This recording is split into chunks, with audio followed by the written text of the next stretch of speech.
Hello and welcome. This is the Greenbrier Valley Church of the Nazarene with your daily devotion.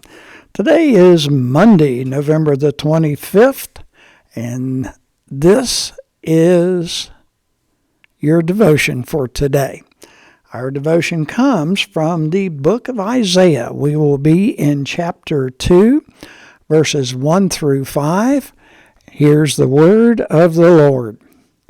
This is what Isaiah, son of Amoz, saw concerning Judah and Jerusalem. In the last days, the mountain of the Lord's temple will be established as the highest of the mountains. It will be exalted above the hills, and all nations will stream to it. Many peoples will come and say, "Come, let us go up to the mountain of the Lord, to the temple of the God of Jacob.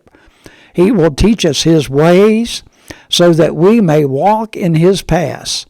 The law will go out from Zion, the word of the Lord from Jerusalem.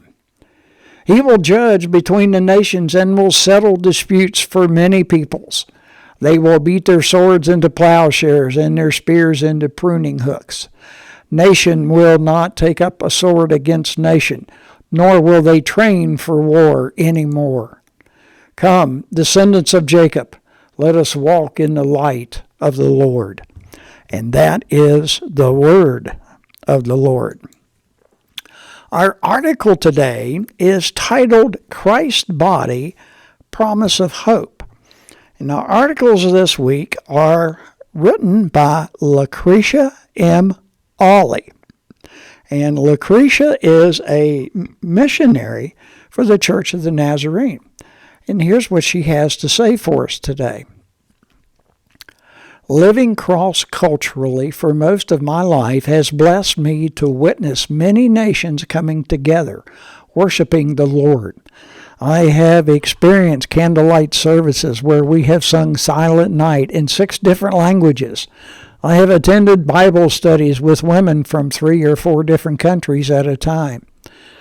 The idea that this unity of all nations could be a permanent blessing indeed promises hope for our world today. Radicalization, fracturing, and polarization of societies and countries had left many without hope.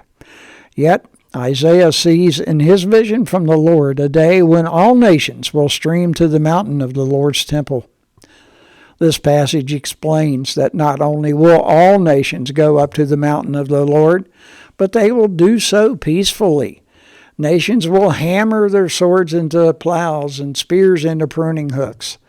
Countries will no longer fight against one another. We, Christ's body, the church, living in the already not yet kingdom, are that very promise of hope. As we live together in harmony and unity, the nations will stream to the Lord's temple, and war will be no more. The hymn is "We Have a Story to Tell the Nations" by H. Ernest Nicole.